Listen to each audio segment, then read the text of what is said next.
gonna be that. All right, let's go. Let's kill this last thing. Final stage. Let's go. We're gonna kill Void Termina, or are we? I don't think we are. Oops. I want to say that we will. We were gonna kill. No, I think the Lord. What's his face? Is the last guy. I want to say that we're going. Lord Highness. I want to say that we're gonna kill Lord Termina, but it's gonna be a stronger version of himself.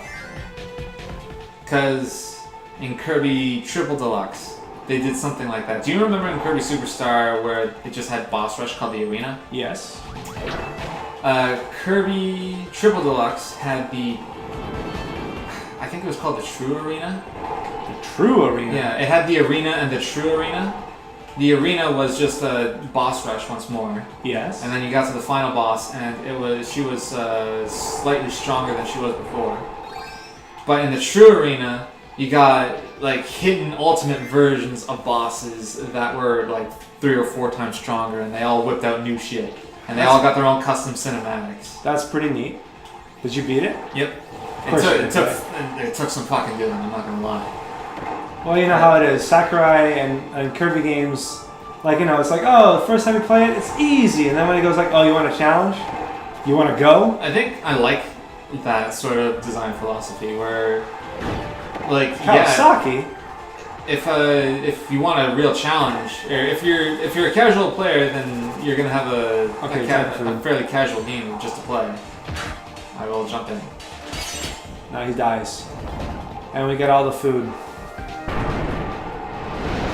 Whereas if you're a hardcore gamer and you want a serious challenge, then you're gonna have to work for it, unfortunately. But oops. We're all kissing. It's a kiss brigade. Oh, there's a chef hat. Nice. If you're a serious gamer that wants a challenge, then you're gonna have to work for it by getting through the casual stuff first. But yeah. it's definitely there. Like Crazy Hand and Master Hand. Let's go. And then Taboo at level 9. I want to say a game that does that really extremely is Blast Corps. And then the platinum. Yeah, you're talking about the platinum medals, aren't you? If you want to platinum everything, then you gotta be really fucking. You gotta be a player. They never actually made a sequel to that game, did they? Nope. Or a remake. Nope. Remake, rather. Nope. I wonder why. I mean, it is a rare game, isn't it? They could do it for Xbox. I'm sure they might have re-released it, maybe with just HD widescreen, but not they definitely didn't give it the Banjo-Kazooie treatment where they updated the textures. I just think a game like that could actually do quite well in today's market. Just creative look at all those games that use like destructive engines and such. You know? And then you say, you know those games that allow you to knock shit over? Well, we're giving you a physics-based game that's just about that. You know? Okay, now we go down. I don't disagree. I think Blast Corps, a modern Blast Corps, would do fairly well in today's market. It's just, there's a number of problems that go with it. Dodge the rocks, yeah. Such as it being, it's kind of a cult classic at this point. I don't remember how well it sold or how well it was received back in the day.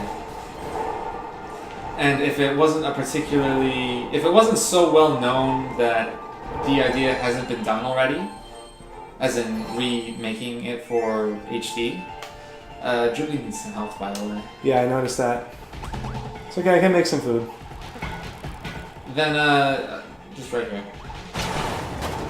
Alright, never mind. Yeah, Dribbly don't need no man. Oh, you can just reset everything. And then Dribbly will be fine.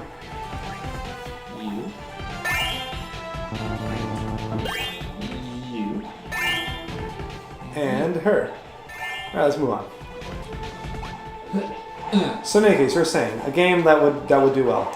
I do think Blast Corps in a modern setting would do fairly well. It would require a really serious marketing campaign because it can't coast on brand name recognition. Yeah, true. Ah, time for food. To me. Me first. Okay, now you. Just waiting for Sir Cutter? No? Nah, he's probably not gonna make it. No, he's like, he oh, noticed you wanted me to do something. Okay. He noticed. Very little damage. Alright, keep throwing people. They're just ping-ponging across the... Oh, she's gonna do a thing. She's doing a thing. She's dead. Yeah. She didn't do a thing. I threw my dude with the sharp hat at her. Nice. She just went straight to the sky. What kind of marketing campaign would you do for Blast Corps? You would need something really creative and something that would like a Rube Goldberg device of destruction. This sounds really obvious, but you need something that just appeals. You need something that would appeal to your audience as best as possible, and you'd have to first look at the type of game that Blast Corps is. And you have to look at the audience that you're aiming for, and you need to figure out how to reach that audience. Spoken like a true marketing major. So you have to figure out what the game is all about, which is just destruction and it's just destruction with a little bit of strategic thinking. A little bit. And then you have to find a way to reach your audience. TV doesn't really work anymore. You could make commercials for it, and you could put them on like YouTube or whatever. YouTube is all in, man. Sure. But how often do you go looking for commercials on YouTube? Most people have ad block nowadays. Well, no, but I'm saying a trailer can be made. It's like, we could just announce it on E3 or something. That's very true. And just be like, you remember this classic? Yeah, we're bringing it back. That would certainly be the easiest way to do it. But then, you have to ask yourself... Dribbly's getting cooked. What? Dribbly was getting cooked. Yeah, I know, I saw. Oh, this guy's still alive. Fuck you. You have to ask the third question. Can you guarantee that it'll sell? Will people be interested in Blast Corps? Yeah. No, we're fine. Yeah. I could use some help, but whatever. Yeah. Will people be interested in Blast Corps, considering its aesthetic? You mean like it was a very 90s game, and would it sell in 2018 or 2019 or 2020 or whatever? Just in terms of aesthetic, yeah, because like back in the late 90s, which is when Blast Corps came out. It was all about the cartoons and shit. Like everything was very cartoony, everything was very colorful. It wasn't nearly the sort of game design that we're used to nowadays, which is all realistic and grimy. Not necessarily, but just an intense level of graphics and the sort of cute. Wait, all right. There's a puzzle piece. Oh. The sort of cartoony graphic style that. Like this game is displaying right now, like we appreciate it really like a whole lot, and it works very well for this type of game.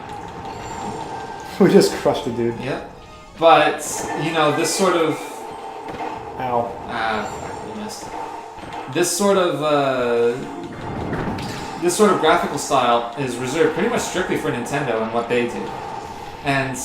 It was a Rare game, wasn't it? It was a Rare game, but Rare is also a Microsoft property now. Like I said, no reason that they couldn't do some sort of creative destruction to like style like Red Dead, not Red Dead Redemption, I'm sorry, like what is the one I'm thinking of? God, the one that takes place on Mars. Red Faction? I've heard of it. Red Faction it's Red Faction. Red Faction, or what other games? Oh God, no, not this level. Yeah, we're gonna be waiting for a while. You want to heal us up while we're waiting, or? You want to heal us up while we're waiting? I don't think I can because this thing will crush it. Will crush us.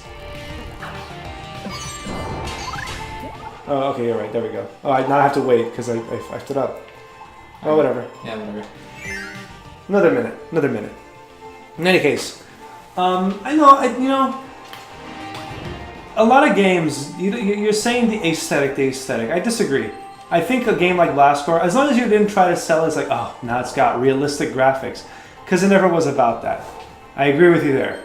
It was definitely about a sort of, kind of like a Hot Wheels meets Tonka Trucks kind of thing, aesthetic.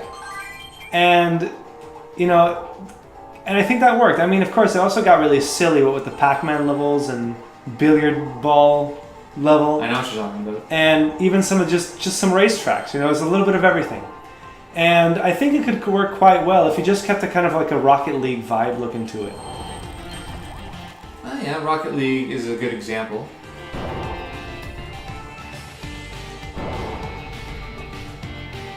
I figured that a game, I don't know. I appreciate creativity, and a game like Blast Corps had that in spades. Just it took a bit of guts. And I said this last time we were recording too, about I appreciate risk taking, and if it's done well, awesome. I mean, but even at the times it's done poorly, I was still like, well, they tried. Unless it's to the point where it's like, wow, they really could have done a lot better. But then, then it becomes the less the risk taking and more that we need that key. We need this key. Clear the way. I'm doing my best. Yeah, God, you should clear. There's nothing in here except. Oh my God, what a waste. What a waste. It'll make my job easier later. Oh, jeez. Okay. Do you need food? No, I guess not. I guess you're clear. In any case, Kibble needs food badly. Red Warrior. Blue Warrior needs food badly. Let's fix that up. Wait, Enemies? Enemies. Get in my pot. Alright, there we go. Let's cook. Just saute it with a bit of creme de tartare, and voila. 2 whole chickens. Oh, fuck. And Kibble just doesn't give a fuck. He's just going straight in there. Okay, everyone's healed up? Good. Kosaki's a crush, and I love him. He's the heal bot. He is the heal bot. In any case, I appreciate risk-taking games, and the fact that a game just said, you know what? We're going to be not a game where you just mindlessly destroy, although if you wanted the extra money, because that was the whole gimmick behind it, right? It was like, you're a company that's hired for demolition. And your demolition was not just for getting this it was a bunch of series of contrived puzzles. For those of you who never played Blast Corps and didn't get a chance to see the LP of it, Blast Corps is a game where you destroy the stage. You destroy... Oh, you're throwing me. Oh, sorry. Okay. You destroy a stage, but you don't just destroy willy-nilly, even though you want to do that by 100%ing it. You have a time limit because this nuclear carrier is moving through zones. And the only way to get... to clear a level is to make sure the nuclear carrier doesn't touch anything on its way to the goal. And you do that by solving puzzles, by either having to switch vehicles now and again, or making a path for it, or just plain old destroying buildings in its way. And you get, what are we supposed to do? Oh, okay, there it is. Yeah, we're about to die there. And you just get that by blowing stuff up, and it was very cathartic. It was very much like a combination puzzle, and just, I feel like blowing something up today. And that kind of game, I think everyone can agree, has a time and place. It's a very silly, very colorful game. It's the kind of game where, the plot is extremely secondary. The game even makes fun of itself for it. And also, you can take control of an enormous robot that somersaults into things. That's how he destroys buildings. Exactly. That's just, just saying that just sounds very silly. But it was made in a time where video gaming was still rather experimental, especially in the 3D area. And, get in my hand, please, thank you. Ugh.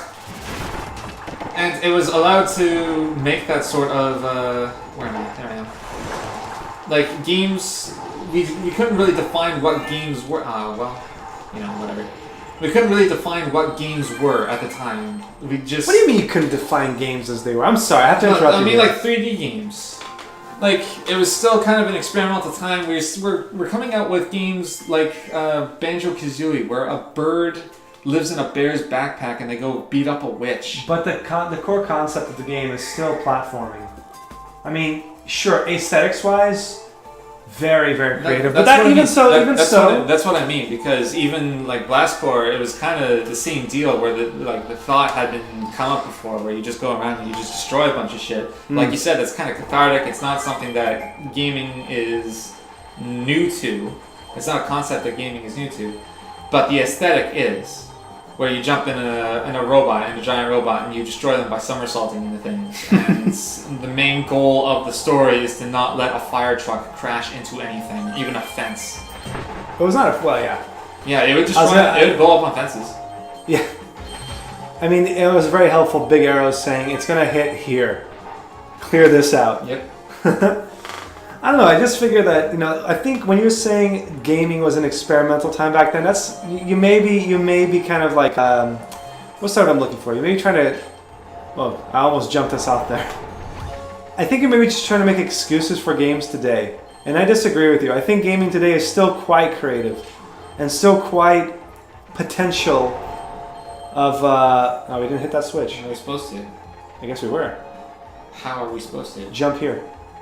There we go. Like, look at a game like Fury. Or a game like, I don't know, like Beat Saber. Or a game like Invisible Incorporated. I mean, those games are very much like, let's get real experimental here. Like, let's take some concepts that we may know about, but let's make them really artistic or super hot. I mean, God, you can't really get much more of an avant-garde than super hot, you know? Yep. Games today, I think, still have a very, very... I think the creativity of games is still quite up there in terms of how crazy and how cool can we make games these days. And I do believe that Blastcore has a place into returning back. I mean, there was a treasure chest right there. It was? Yeah. Too late. We lost that heart. Whatever it could have been. If it was really worth it, it would have been like the heart would have just appeared. Not In any case, not necessarily. Not necessarily. I know. Yeah. Moving on. I just believe that a game like Blastcore, maybe it's just nostalgia talking, but I really would like kind of even an HD re-release of it, just to be like, yes, I remember this game and it was good. Not that we have a lack of good games at all. We've had some really good games so far in the last couple of years. Yeah. Would you consider this one of them? Honestly, no. No? I think that this game is perfectly serviceable, perfectly fun as a little casual 2D adventure, but it's nothing special as far as I'm concerned. Hold on, don't. Alright. Sorry, did you want to get Bugsy replaced? Yeah. There we go.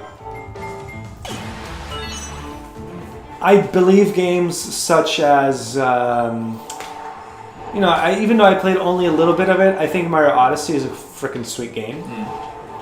A game such as The Witcher 3 shows what Western RPGs are still really able to get to.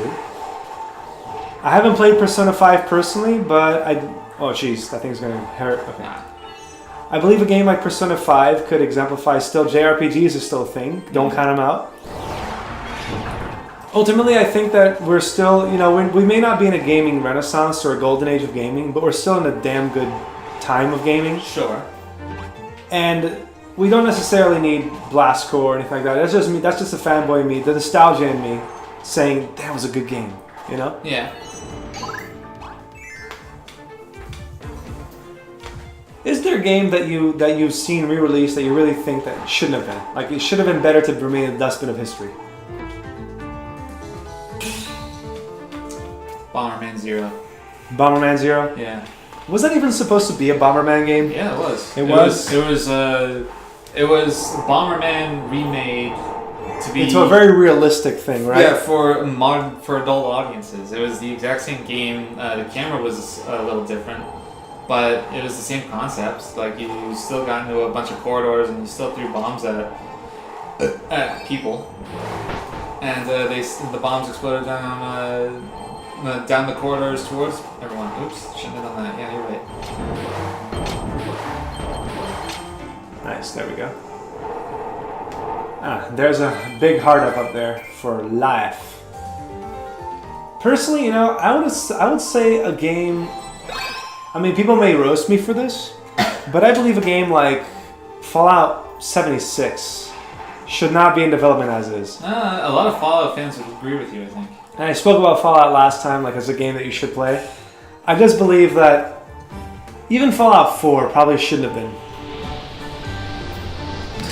I mean, if you play it and you enjoyed it, great, good for you. I just don't think that it was necessarily it felt like a cash grab to me in a marketing campaign more than anything. It's like, we need money.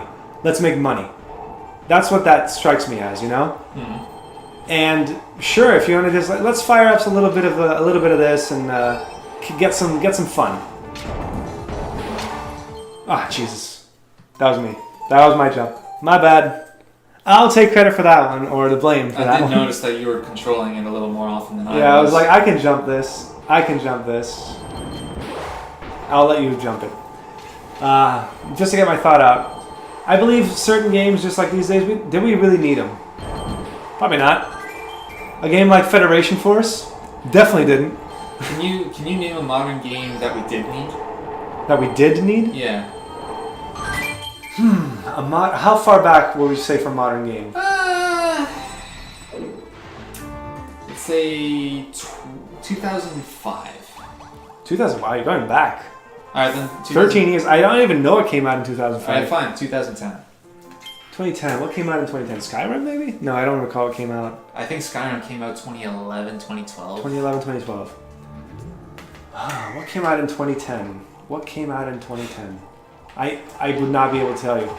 Like, well, then a game that we did need. The answer is no, then. Okay, here's just to answer your question of a game that we did need, a game that I think actually advanced the genre. Mm-hmm. Oh, jeez, Dribbly just same freaking thing killed her. We're going back. Oh Jesus! Don't. Oh, there's another one there. Okay. Don't. There we go. We did it. All right. Good thing there was one right there. Replacement Dribbly. But anyway, I'm just kind of stalling for time while I think. A game that we did need in the past few years.